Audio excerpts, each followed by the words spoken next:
Hello, everyone. Welcome to another weekend and another LinkedIn, Facebook Live, whichever platform you're on. Super excited to be here and chat with you all today about a topic that's very close to my heart. It's also very personal: how to heal and thrive through adversity and trauma.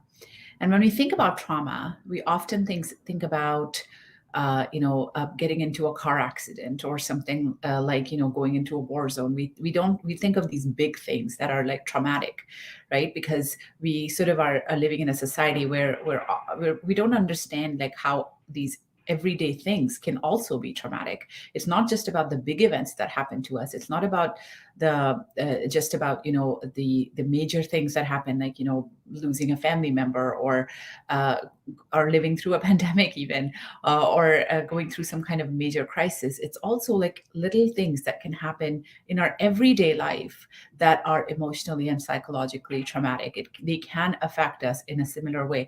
And you might have heard of the saying "death by a thousand cuts," and sometimes these microaggressions, these micro uh, you know these micro violences, as I call them, because violence is not just a physical violence. Violence comes from violation, and violation can be any kind of violation against your being, whether it's emotional, psychological, financial.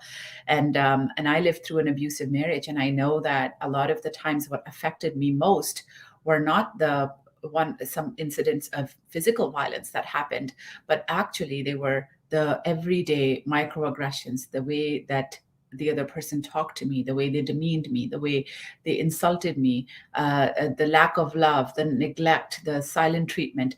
Those kinds of things are still things that I'm healing from and working through. So trauma can come in many shapes and forms. It can come from even going to a workplace that is a toxic environment. Maybe your boss isn't very supportive. Maybe the workplace has a bit of a toxic culture. Maybe even your colleagues are people that you feel like a misfit amongst. And we all go through these kinds of things. And they may not be defined as trauma in sort of like a big sense, but they are emotionally and psychologically traumatic. They can have the same effect because whenever we feel that we're not psychologically safe, that we cannot trust the people that are surrounding us, that we cannot depend on them and lean on them for support, that we are somehow we are somehow a misfit, or we need to change ourselves to fit in, or we're not supported as we are. That is emotional trauma. So how are we able to go through it? How are we able to move through it and come out on the other side and not let these things make us bitter? Instead, we come out better. We come out with compassion, with grace. We are able to make changes to our lives that are moving us in the right direction. And we're able to then surround ourselves with people who are supporting us for who we are, instead of who we think we're supposed to be, or who society teaches us we're supposed to be. So let's talk about that a little bit. And I'm keeping an eye on the comments, so please keep typing in your questions or your comments.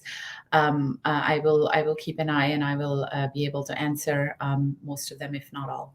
So the first thing I want to talk about is self compassion and self kindness.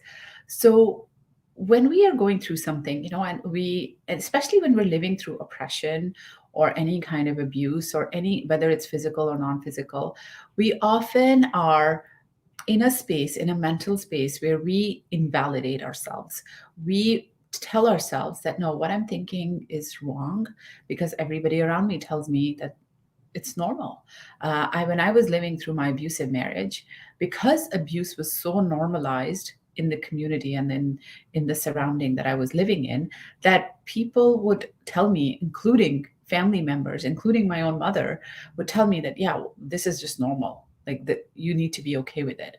So I used to feel for a long time that there is something wrong with me, that I'm not okay with this, that I'm the only person, and this voice in my head that says this doesn't feel normal, that there's something crazy, like I'm going nuts. And um, and I used to actually think that everyone around me is saying that this is okay, so why am I not okay with it? Why doesn't it feel normal to me? Right? And I was invalidating myself without even knowing it for so long, because I wasn't listening to my voice. And then even when I got out of it, I was so hard on myself for a very long time that there's I put myself through that. Why didn't I leave sooner? Like when I started to learn about abuse, when I started to learn about oppression, when I started to learn that what was happening to me was not normal, and there was nothing wrong with me, then I was hard on myself that why didn't I leave sooner? Why didn't I know better? Why didn't I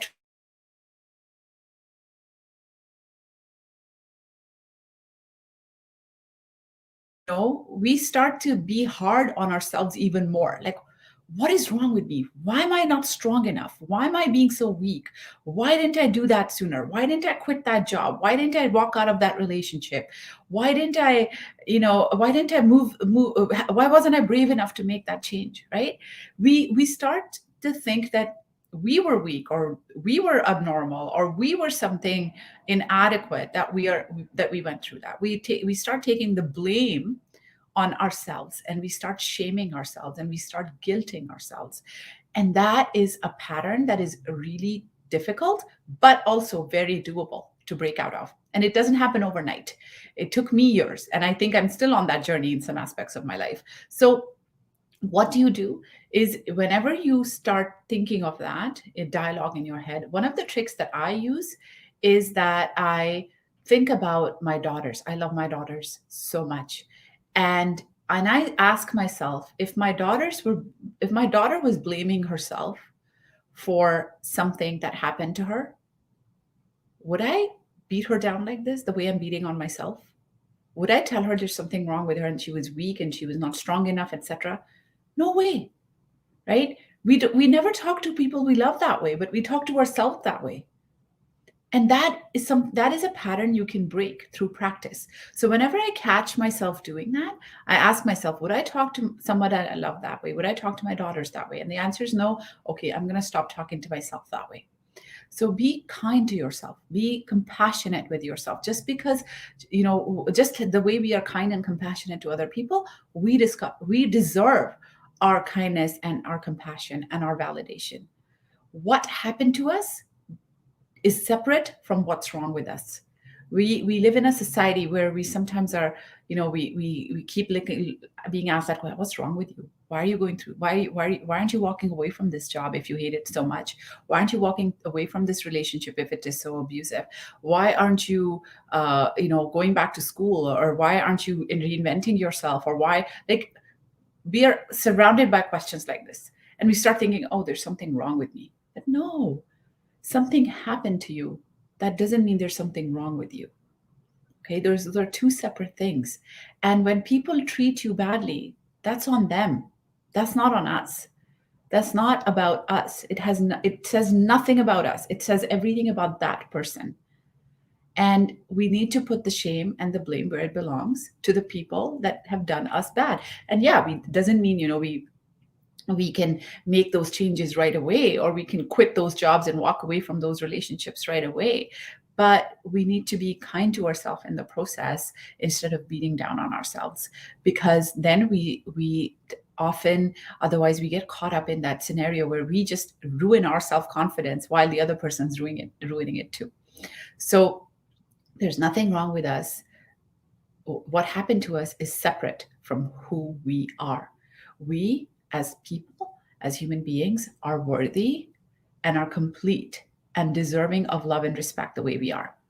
Sadly, we live in a society where sometimes others don't treat us like that. Sometimes we get caught up in situations that are horrible. Sometimes we lose our jobs. Sometimes we are living through a pandemic and things are happening to us that are completely out of our control. So during that time, instead of thinking, oh, that person seems to be going through it okay, why am I not going through it okay? What is wrong with me? We're all different. We're all unique. We're all affected by things in different ways. Two people can go through identical circumstances and be affected in very different ways.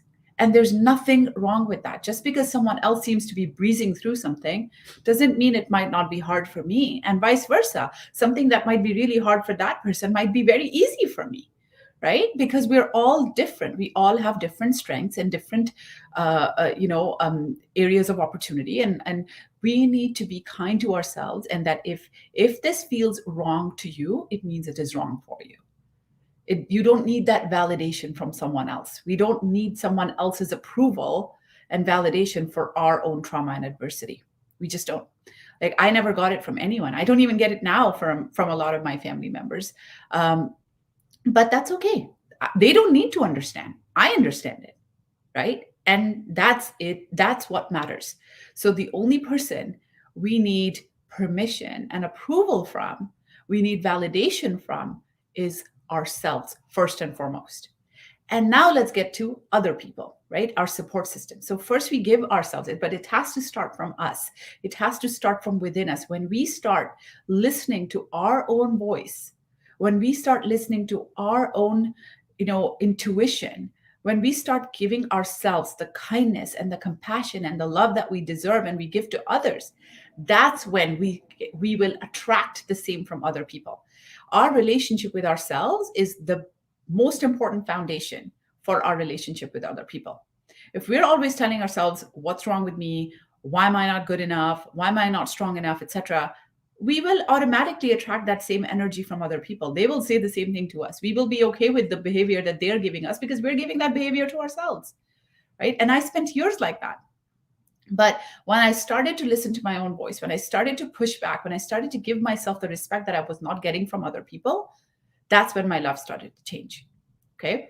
So now we want to move on to, how do you build that? How do you build that support system? So you're giving yourself that compassion, giving yourself that love, but you're giving yourself that kindness, but how are you going to move forward and surround yourself with the people who also treat you the same way, with kindness and respect? And that comes from being very conscious about the people that we involve in our lives. That means being able to set boundaries, being able to cut people off when you need to, when you recognize that, and also not compare yourself to other people. And it's easy to get into that comparison mindset. We live in a society that teaches us that we are in some kind of a race in this world, that we all need to get to some kind of big success, some kind of big destination. Otherwise, we're not worthy. We hear these things, I'm falling behind. Like, behind what? Like, what is this behind thing? There's no such thing. It's a social construct where we're all on our unique journeys. Like, I started med school at the age of 39. And yes, some people might say, I have a shorter amount of life left to practice when I become a doctor. But the impact that I can create in that shorter amount of time is no less than the impact that somebody might be able to create in a longer amount of time. It's about the quality of your life. It's about your unique journey. And having been through experiences in my life that have lived through trauma and adversity, I can bring a better and different perspective to my profession, which is valuable. So we don't need that kind of validation from other people. We need to give it to ourselves, and we need to stop comparing ourselves to other people. Similarly, when we have people in our life who are telling us that we cannot do something, who are trying to limit us or hold us down, they're not showing us our limits. They're showing us their limits. They're showing us they cannot do it. They cannot conceive of it. So they think we can't either. Right? When I was about to apply to med school last year, a lot of people told me that, like, now at this age, what are you thinking? No one can, like, you're not going to get in, nothing's going to happen. But I am in, and I'm surrounded by a community of people who support me in the same way. So what they were saying to me didn't mean that I couldn't get in. It meant that they couldn't envision it for themselves. They were showing me their limits, not mine. Okay. So if you in yourself, in your own heart, feel that, yes, I can do this, that is all you need. All you need. And then you will start attracting the same people in your life. Similarly, boundaries with relationships are so important, because even in the best relationships that you have, like my best relationship in my life is with my daughters. We are best friends. We are each other's support systems. We've always got each other's backs. We talk about everything. But even with my daughters, I have boundaries. There are things that I don't want to discuss with them. There are things that they don't want to discuss with me. There are things that are better discussed with a therapist or with a friend, right? Like, for example, I'm their mom. And sometimes I find that, if we talk too much about the past, about the oppression and the adversity and the trauma that we lived through, it gets really heavy. And it affects them. They're my daughters. I don't want to put that kind of emotional baggage and weight on them. They're kids, so I don't talk to them about those things. Similarly, like when they are having some discussions with their friends and or among themselves, I respect the fact that they might not be comfortable talking about certain things with me. That's okay. That doesn't mean that I don't love them or they don't love me. I know we love each other infinitely, like unconditionally, and we support each other unconditionally. So we are really, really healthy in healthy relationships when we have boundaries. And sometimes people don't respect our boundaries. And again, I will go back to some family members of mine who, whenever I would talk to them, I would just start feeling bad about myself because they wouldn't respect the fact that I have chosen different life paths than they have. I chose to walk away from a marriage, whereas no woman in generations in my family had ever walked away from marriage, ever walked away from abuse. Women were supposed to stay and make it work. But I did walk away. Similarly, when I left my banking career to apply to med school, at that time, a lot of people were like, what? Why is she doing that now? Like, why such an about turn, right? Sometimes people don't understand, and that's okay. You don't need them to understand. But that does mean that you have to set boundaries. And if they disrespect your boundaries, if they still make you feel bad about yourself, about a decision that you've made or about a life choice that you've made, then that person doesn't deserve to be in your life. And that can be really hard, especially when it comes to family members. Like, I'll go back to my mom. I didn't talk to her for a number of years because she didn't respect the life choices that I made. And now that she's back into my life in some capacity, it's because I've given her that open door that, okay, this is our relationship, but these are my lines. Don't cross them, because I'm not going to take this kind of emotional beating down and emotional abuse from anybody. Right? I'm not going to allow anyone to make me feel bad about myself. Remember, no one can make us feel inferior without our consent. We need to not give them that consent. So having boundaries is extremely important. Like, sometimes I use this analogy of your life being like a tree. So imagine your life is a tree, right? You're the trunk. And then all the branches are all the different relationships that you have in your life. And there will be very vibrant, healthy branches that are adding to the beauty of your life, adding to the quality of your life, right? Those are, like in my life, those are my daughters, those are my friends, those are my mentors, those are people that I trust, those are people that, are my add so much beauty to my life. Even some fellow students, some new friends that I've made now, right? They're all wonderful people and I love hanging out with them. But then there will be other branches that will sort of, they will be healthy for a while, then they will kind of rot or dry and fall off. And those are kind of people that just kind of naturally walk away from your life. Let's say, you quit a job or you left a job and you changed a job and you're in a different workplace. So you'll probably be in touch with your colleagues, your previous former colleagues, for a little while. And after that, it will kind of fizzle away, right? Some people will kind of stay in your life as friends, but some will just kind of fizzle out, right? And that's okay too. Because when people walk away from our lives, they're just leaving more space for the right people to walk into our lives. So you got to just let it go. But then there will be some branches that will rot and dry and become unhealthy, but they will refuse to fall off. They will still stay on your tree. And they will keep taking the energy away from the healthy branches. They will make your tree not look so pretty. They will ruin the beauty and the quality of your life. And at that point, you sort of have to go in with a giant pair of scissors and chop those branches off. You have to do it yourself, or at least you have to limit the capacity of those relationships to affect your other relationships. You have to set very firm boundaries. And that is how I live my life. And I'm constantly thinking about, okay, is this relationship adding to my life or taking away? Is this friendship adding quality and peace to my life, or is it taking the energy away? Is it taking my positive energy away? Is it draining me? And so, not every relationship is perfect. Not every friendship is perfect. Everybody goes through ups and downs. But at the end of the day, in totality, a healthy relationship, friendship, colleague, whatever, are going to add to your life. They're not going to take it away.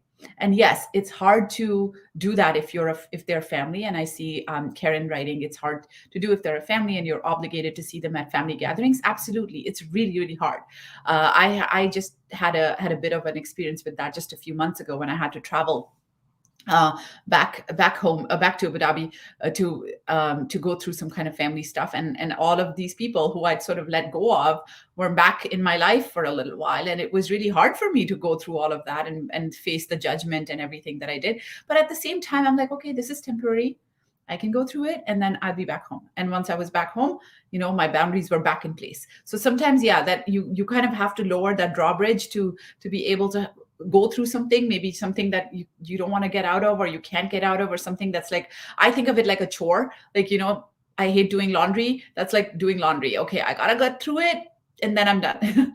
Right? So you just kind of deal with it in that way, and you make sure that you have an emotional bubble around you, so that whatever they're throwing your way, whatever emotional damage they're trying to throw your way, it just bounces back off and it doesn't get into you, and it doesn't affect you internally. So we sometimes we have, like, I think of our personalities or our lives being like an internal world and an external world, and sometimes in our external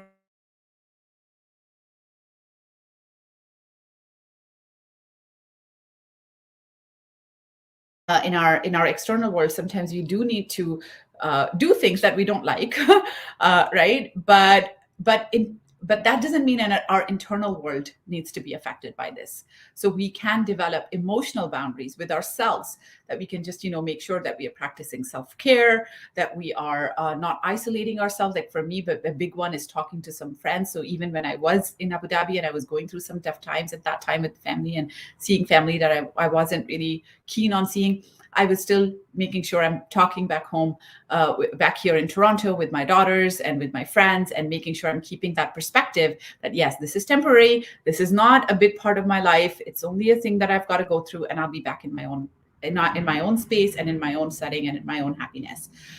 So just making sure that whatever's going on around us doesn't affect our internal world is really, really important. And that is in our power. So think of it like some kind of an unpleasant chore that you got to go through. Similarly, building connections, when you are reaching out to people, when you are making new friendships, be very conscious about how those people make you feel. Anyone who makes you feel bad about yourself doesn't belong in your life. Absolutely. And anyone who tells you you need to change yourself, you need to change bits and pieces of yourself to be more worthy of their connection is not worth it. It really isn't. And sometimes people tell it to us, and it looks like love. It looks like this oh, I love you so much, that's why I want you to change this about you, and then I'll give you even more love. That is not love. That is control. Absolutely. And sometimes we cannot tell it because it comes masked in love, romance, or even through family members. Sometimes that comes, even from friends it comes. And we sometimes, because as human beings, we all want to feel connected, we all want to feel appreciated and loved, and we all want to be treated with kindness. We sometimes think, yeah, it's okay, I can do this, I can let it go, maybe I'm just being too sensitive. No, listen to yourself. Real love, real happiness, real connection does not feel like that. It lifts you up. It doesn't make you feel bad about yourself. It doesn't chip away at your self-esteem. In fact, it lifts you up so much that if you feel you can do things by yourself, like now you can fly even higher. And I have people like my mentor, who is the closest thing I have to a parent.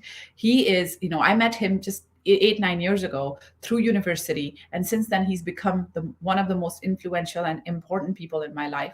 He is the father that I wish I had, and he's the closest thing that I have to a dad or to a mentor or to a parent.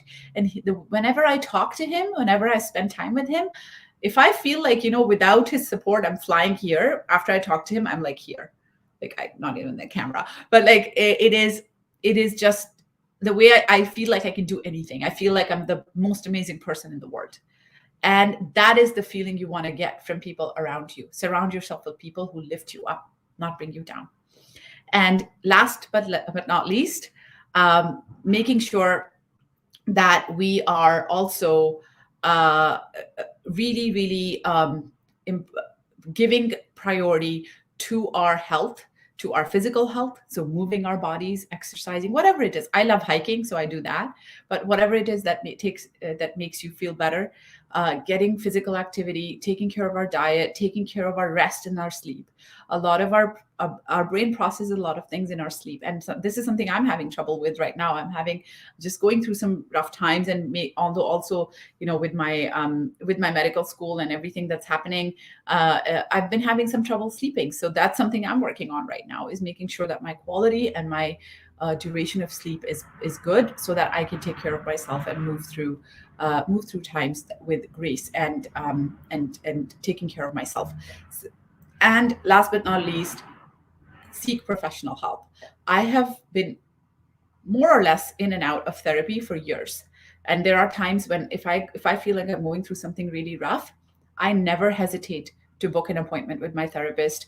There are times in my life when I've been going through some more adversity or more difficult changes, when one of my daughters were going through a health issue, for example, or when I was going through this whole like leaving the banking world and going to med school, and I was like filled with so many questions and fears and everything, I was seeing my therapist like every 2 weeks. And I got so much out of it, because that was my own space where I can talk to somebody without judgment, in a safe environment, and be able to listen to myself. Because a lot of times, a lot of clarity and decisions come to us when we're listening to ourselves, and we listen to our own voice. That really helps lift us up. So do not ever hesitate to seek professional help. That's what it's there for. There's no shame in it. There's nothing bad about it. In fact, it's a sign of tremendous strength. Only strong people are able to reach out for help when they need it. So I hope this helped today. I know I've gone over again. I try to stick to 20 minutes, but I love these topics so much, so I kind of keep talking. But yes, the recording will be online. As soon as I end this, the recording will go up on a post, so you'll be able to watch it. I'm just kind of scrolling through very, very quickly. Somebody asked, what is the way forward in emotional threat in the corporate world? Well, two things, right? One, understand that it's not about you. It has nothing to do with you. It has all to do with the people, the corporate culture, whoever is treating you that way. If it's not an inclusive environment, it's not your fault. So you deserve to work in a place where you feel emotionally and psychologically safe. And then the next thing is try to look for a different opportunity. And yes, it might not be possible right away. It's not going to happen overnight. Like that has happened to me. I've worked through workplaces that have really been very psychologically and emotionally hurtful for me. And I couldn't leave right away. I'm a single mother. I've got 2 children. I've got to feed them. I've got to take care of them. But I was making sure I was actually in therapy a lot during those times, and taking care of myself that way. And then also starting to look beyond. Okay, we're not responsible for changing other people, but we have the choice to be able to surround ourselves with people and workplaces and environments that lift us up instead of bring us down. So I hope that helps. I don't see any other questions, but thank you so much. Any other questions you have, suggestions for topics that you want me to talk about, please type in the comments below. I'll keep checking them. You can also DM me if you want, and I will see you all next week. Have a great, great weekend, everyone. Bye-bye.